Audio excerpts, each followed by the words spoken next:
Hi guys, so it's Sparrow. I just got back from the fair, so I'm tired. I thought I just had allergies today. Turns out I'm sick. I'm exhausted. I have makeup remnants, but I really still wanted to talk about this. This being the reaction, Cavendi's. Okay, that won't happen. Cavendi's reaction to someone calling her out for not having women of color artists in her new artist lineup.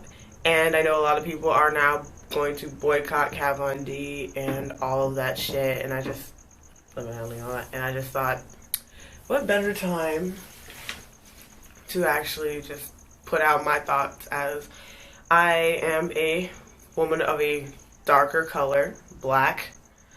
Um, Honestly, I didn't take it that seriously. I really still don't take it that seriously.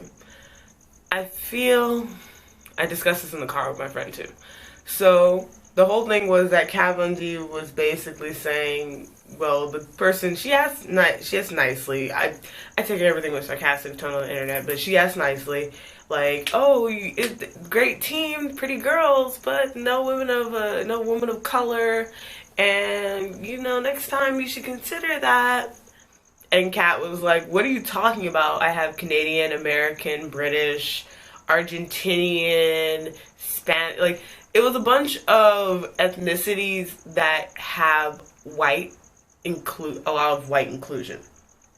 Like, they're Argentine. Apparently, in Argentina, they had a large exodus of people from Europe move into Argentina, so they had to whiten Argentina. This is what I read, and it was basically like, so Argentina's, technically European, linguistically they're Argentinian, blah blah blah. And I just kind of sat there and rolled my eyes for like 4 hours reading through this, because basically I see it as this. I have a couple things. So point one, Kat Von D's artistry team is formulated of people that aren't just good artists, but also people who get along with her.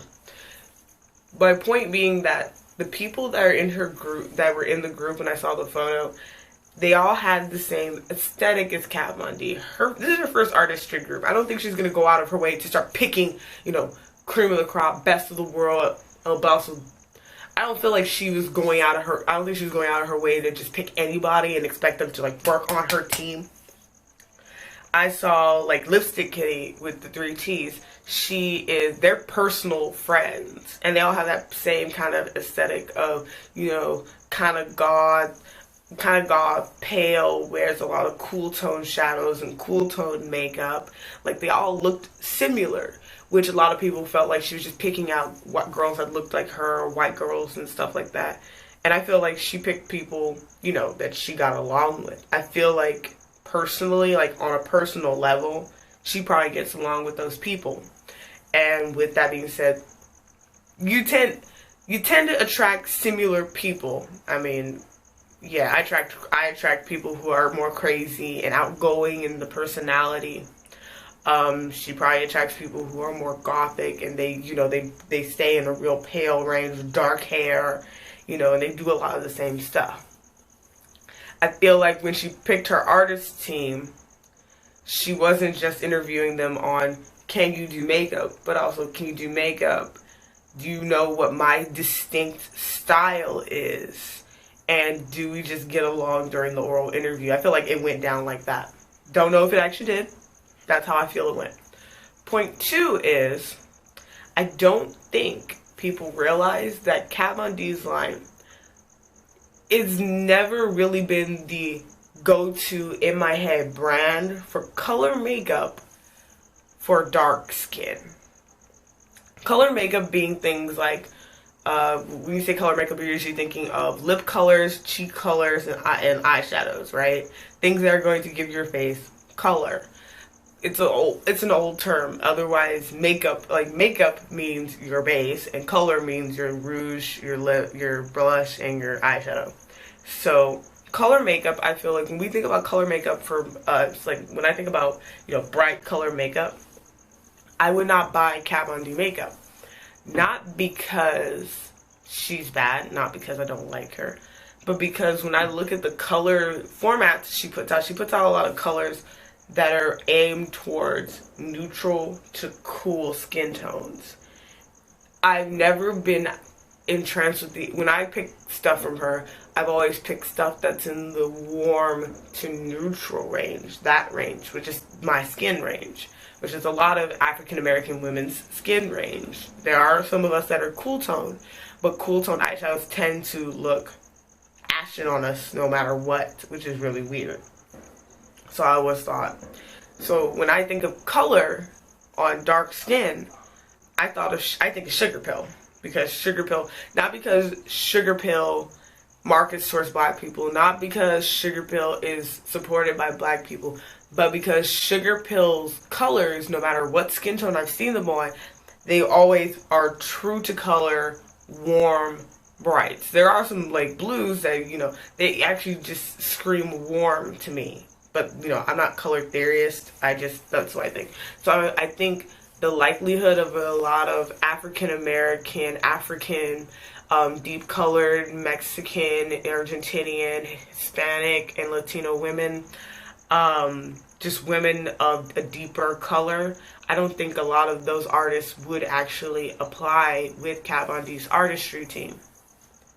That doesn't mean they can't. That doesn't mean they shouldn't. I just think not as many as we think did. Unless she had an exactly diverse pool of 50-50 and still only had all those light girls, I feel like it was more like a 70-30 kind of thing. Now, sometimes as I thought of these points, and as I thought of my reaction to this, I did actually think about the fact that it did sound like I was trying to explain for her. I was trying to cover up for her, and I've never tried to explain away racism in my life. I felt like racism. I don't try to fucking rationalize that shit. It's just racism. But I honestly do feel like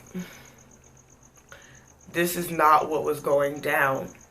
Now, yes, her foundations are legitimately there's too many light shades. I wear medium 64, and I'm like a middle tone for African American girls. I'm kind of I'm not too dark, I'm not too light, I'm just in the middle. And I do feel like, yeah, she has a lot of light shades. I also feel like a lot of black women don't wear her makeup. That doesn't mean no black women wear her makeup. That doesn't mean black women shouldn't wear her makeup. I don't think that many black women wear her makeup. People who I've seen wear her makeup on a regular basis of black YouTubers is no one. Recently, Jackie Aina started using her primer all the time, but that was it. And sometimes she uses the Kat Von D Lock-It Tattoo Foundation. That was it. Remember that makeup companies do decide shade ranges based on sales.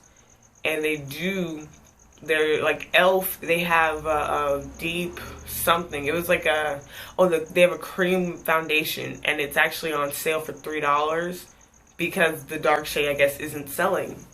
Which I thought was really weird. Wait, but it's dark, so you would think that it's a shade that it would sell, because black women don't think about complexion makeup from e.l.f. because e.l.f. doesn't usually sell our shades. It's this vicious circle of they don't produce, so we don't buy, so they don't produce, so we don't buy. And I feel like it's just that cycle with Kat Von D. I also think that her brand probably doesn't have as many African American or deeper skin tone women of color being able to voice out, we should make more makeup. Mostly because if women of a deeper color will buy our complexion makeup from certain brands, but we can vary our brands with eyeshadow, I'll have eyeshadow from any brand, but I won't buy complexion makeup from Too Faced because everything runs golden. And I don't buy complexion makeup from Josie Maran because it just doesn't go that deep. I wouldn't buy complexion makeup from... You get the point, right? Some brands just don't make complexion makeup right for deeper skin tones, so we don't buy that. they don't check your skin tone when you buy eyeshadow, when you buy blush, when you buy bronzer, when you buy anything. Those are the things when you buy complexion makeup is when you tell a brand, you need to make more shades of this. I do feel she should have made more darker shades. I feel that our deepest sisters are still stuck buying Lancome. Lancome is a $47.50 foundation to get your perfect match. You should not have to spend that much money to get your perfect match in any brand. And Lancome isn't like a perfect matte finish like the Kat Von D is. It's a satiny matte that you have to set really hard, and it's just a pain in my ass. I don't like it that much. And it just feels like, when we say, should we boycott Kat Von D? I'm not gonna this is the only time I'm gonna openly voice that I don't stand with that. I boycott company. I will take reprieves from companies. I will, I'll step away. I'll do that. Like brands like Juvia's Place, where their customer service has just been a shit show for the past couple months, and I just said, you know what, I'm gonna wait until they get their shit on track. And when I hear more consistent reports of people happy with the customer service and everything being answered, I will come back and buy from Juvia's Place. I feel like probably that would be a good thing to try to do with Kat Von D as well. Take a couple steps back and reevaluate the situation later. There are some brands where their actions are just openly reprehensible, like Jeffree Star, where there's just no forgiving that. Doe Deer from Lime Crime, her actions, I'm not sure how to say this. Basically, what she's done, she's taken her steps in the right direction. Where if you pay attention to Lime Crime, she's been stepping out of the limelight of Lime Crime and actually becoming more of the, she's the CEO, but she's not involved, fingers in the pie kind of person no more. Which is what people wanted, because people like Lime Crime the brand and don't like Doe Deer the person. So I thought that was kind of that is what a lot of brands actually need to do right now. Is some of the brand owners are going to have to start doing that, because like Marc Jacobs, you guys keep talking and you're not listening to your consumers. Marc Jacobs is another brand that I don't know. They're going to get the step back. Kat Von D has the step back. Juvia's Place. This, shitstorm of people saying they're going to boycott and everything. I want to see, what the response is now. Because her response in that moment and her measured response later, and what promises she makes versus what promises she keeps, those are the things that you start to kind of measure with brands when they make missteps like this. Marc Jacobs and Kat Von D right now, they need to kind of take a minute, take a second, and think about what community they're trying to alienate. So my camera died, and then it just wouldn't keep any of the footage that I talked about after this, so I'm just going to have to do it all over again. Basically, these brands, they're getting, again, the step back, the pressing pause on these brands, because this behavior, is not cool. However, it's not what I would call boycott material. Boycotting a brand material is flagrant racism, not the more institutionalized one that we're so used to today. I feel that when we all start to throw out comments about white supremacy and things of that nature at people, that only will drive them into defensive, angry corners, racist or not. It's not cool to be called a supremacist at all. And I feel like it's actually, I checked the comments on some of these photos recently. I feel so bad, because I know this entire thing, she just tried to show off, look at my new team. And she responded ignorantly. And now this has turned into a firestorm, and all those poor girls who just finished training to be part of Kat Von D's team, they're being shit on. Their ethnicities and nationalities are being shit on because they're not women of a deep color. They're not Indian. They're not black. They're not African, they're not Southern Mexican, they're not any kind of deeper skin tone person. They're not from the Middle East. They're not from any of the Pacific Islands. I feel it's kind of fucked up that these people basically, all their artistic accomplishments and hard work and all the work they actually had to do to get this job, that it just got completely nullified because they're not of a darker color. That we have to boycott this entire brand because of the owner saying, some stupid things in a fit of rage. How many times do you think people sit down and think about what they're going to say before they do PR statements? Weeks, if not months, go into writing certain PR statements versus some videos on YouTube. People just pop on the camera like I do and just start talking and hope for the best.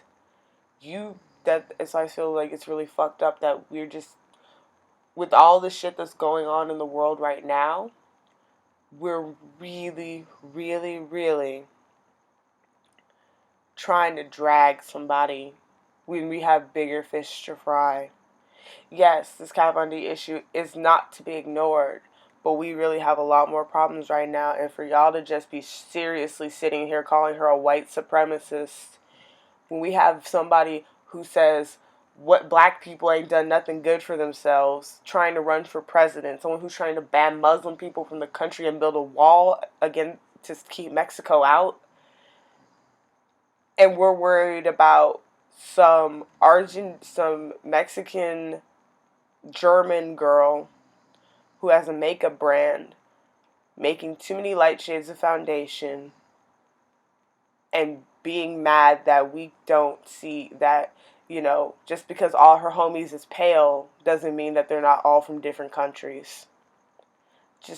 It's getting nonsensical because you guys, like, this community, everyone says the makeup community is full of love. No, we're a bunch of catty ass bitches who just have no respect for other people sometimes, to the point that I seriously do question what the fuck am I doing here, because I'm a mean bitch, but do I really want to watch you guys all try to tear somebody apart because they didn't make a foundation, because they don't make foundations like that? Now, I'm not saying that she doesn't have to. She should.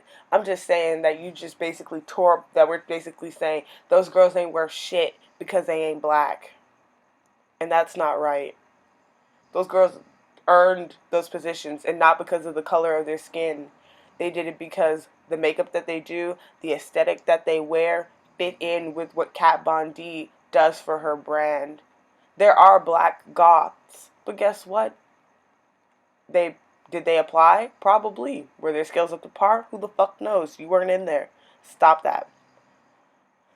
Anyway, so I'm posting all the screenshots of the entire conversation. Again, this is my opinion on this fucking matter because I feel like we're taking this way too far.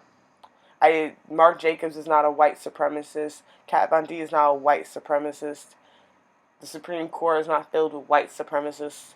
We're just surrounded by a bunch of people who are ignorant to what people of a deeper color, have to deal with. Thank you guys so much for listening and watching, and I'll see you guys next time. Bye-bye.